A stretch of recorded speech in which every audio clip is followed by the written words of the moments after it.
You know my name, for you have whispered it in fear for centuries, mindful of the horrors I carved upon history itself. Vlad III, Dracula, son of the dragon, and I will have my throne. My nation will be free at any cost, and I will bow the knee to no man, Hungarian or Turk, emperor or sultan. My story begins with my father, an ambitious man who fought for many years to take his rightful place as the ruler of Wakalia, a nation in what is today southern Romania. Stuck between the Kingdom of Hungary and the Ottoman Empire, our nation was frequently nothing more than a political tool to be wielded by one side against the other. After having to flee from Hungarian forces, Sultan Mehmed II granted my father the support of a small army with which to retake the Wakalian throne. There was but one condition. Myself and my brother Radu would be left behind as royal hostages, and my father was to pay yearly tribute to the Ottomans, swearing fealty to their rule. With their aid, my father retook the throne, and once more my family ruled, albeit over a land with no true independence, beholden to powers far greater than itself. Predictably, my father would go on to betray the Turks in 1444, when the European powers gathered together to try to stop the Ottoman Empire's expansion into Central Europe. Despite some initial successes, unfortunately for my father, he was inevitably forced into a peace with the greater power. And sick of my father's double-crossing, Lord Hyundai at last invaded Wakalia, chasing my father from the throne and killing him. My eldest brother, Mysiria II, was with my father in the end, and the boyars, rich noblemen of my country, captured the two and put out his eyes with red-hot pokers before burying him alive. I would not quickly forget their hideous violence against my kin, but like my father, I too would have to bide my time. Surprising perhaps most of all to myself, the Sultan did not immediately order Radu and I's deaths after my father's betrayal.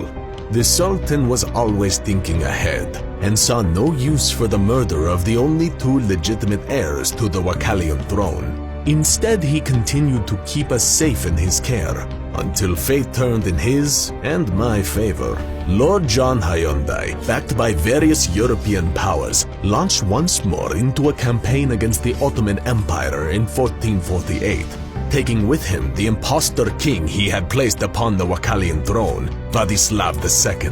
With Vladislav II, Sultan Mehmed granted me an army with which to re-enter my home and take the throne. Shortly after my return, however, the Ottomans scored a decisive victory against Hyundai's army, albeit at a great cost.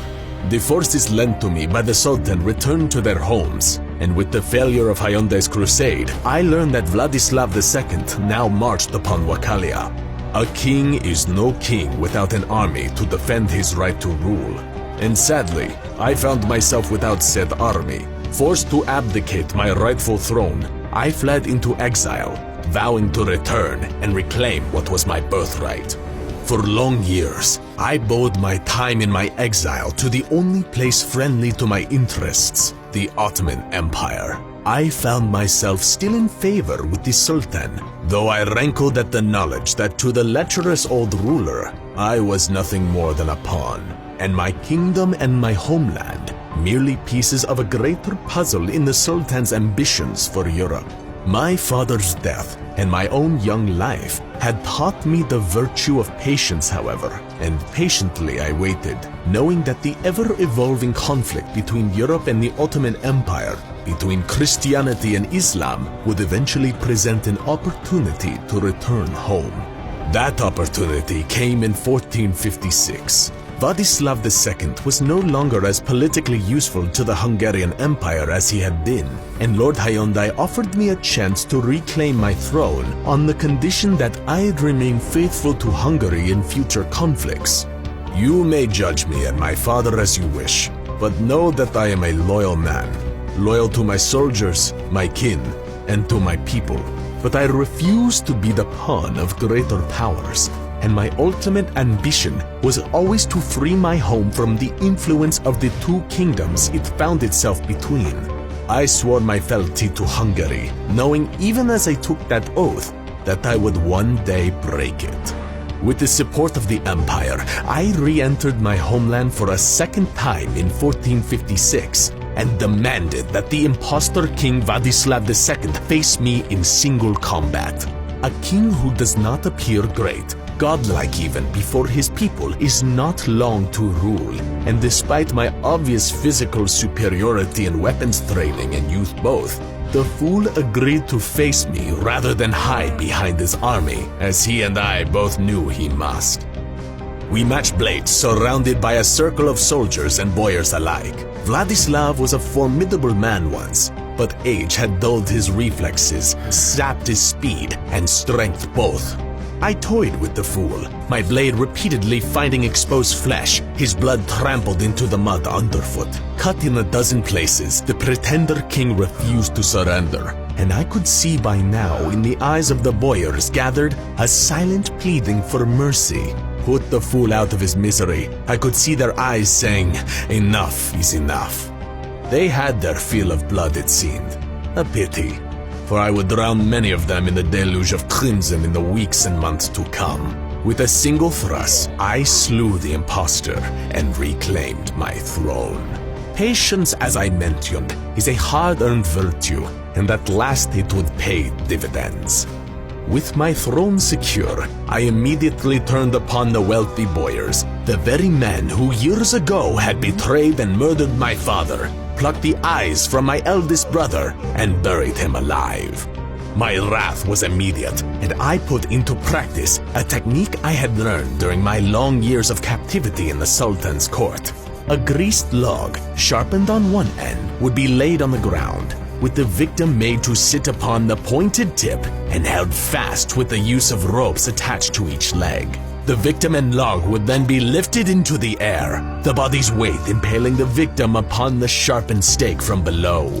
I watched with no small satisfaction as the men who had murdered my father were each in turn forced to watch the impalement of their wives and children before meeting the fate themselves. Next, I turned this favored punishment of mine onto the ranks of betrayers lurking amongst the psychopaths of my court. Other wealthy noblemen I knew or suspected of plotting behind my back. I would have my kingdom, and I would have it be free of traitorous rats. During my life, I have held no great love for the Turks or the Sultan, and yet I am no fool. Upon retaking my throne, I began the customary yearly tribute to the Ottomans, a move which angered my Hungarian beneficiaries. Yet this tribute would be cut off just years later. My people would not be subject to any foreign power, Hungarian or Ottoman. I knew my move would bring conflict, and I had long ago prepared for a coming war. Using my intimate knowledge of the Ottoman Empire and its forces, I launched a series of lightning raids across the border and into Turkish lands, destroying many key provincial outposts and fortresses that could be used to support an invasion into Wakalia. I took plunder as well, righteous repayment for my years of forced tribute to the Sultan. As I knew would happen, the Ottomans responded in force, and in 1462, an army 150,000 strong marched against me. I had no hope of defeating this larger force in direct conflict, and so I turned the very land of my nation and its people against the invaders. My forces fought a retreating action, forcing the Turks to push even deeper into my lands to secure a decisive victory. Yet as I steadily retreated, I poisoned wells, breached levees, and flooded marshlands, even ordering the evacuation of all people and animals in the path of the Turkish forces. The Sultan and his men would find no crumb or morsel amongst my lands to feed their rumbling bellies, and with supply lines stretched to the breaking point, fatigue settled in. I spread illness amongst their ranks as well, rounding up hordes of lepers, men and women with tuberculosis and other virulent plagues, and marched them directly into the ranks of the invaders. I could not retreat forever though, and late one night, I launched a daring raid into the Sultan's camp itself. though sadly slew instead 2 Grand Viziers and not the head of the snake as I had planned. My forces could not stand against the superior Turks for much longer, even half-starved and beset with all manner of virulence as they were. I would send these invaders a message then, a final warning to leave my lands and never return, on pain of greatest torture. Weeks later, my masterpiece would be revealed to the invaders as they entered the now deserted town of Tagroviste. There, in a field 2,600 meters long and 1,100 meters wide, lay 20,000 souls upon sharpened stakes. Turkish prisoners and civilians both. The great slaughter on full display held row upon row of families strung up together. Infants pierced along with their mothers. By the time the Turks found them, the birds had made nest in their entrails. As I have said before, I would see my home free, of both Turks and Hungarians, at any cost. Filled with horror, the Sultan ordered his grand army to retreat, but left a force at the border held by my youngest brother Radu, now turned traitor against his own kin. Born of a gentler persuasion and a natural charisma, Radu managed to do what I could not, and turn public support against me and my rule. Not with threats of violence and grisly displays of torture, but with kind words and promises of solidarity and forgiveness for past transgressions against my family. Radu, the youngest brother I had protected as best as I could for years during our captivity, would now be my undoing, as I lost the support of my people and was once more chased into exile. The value of royal blood has always been greater than gold, for it can buy more readily that which coin often cannot: political stability.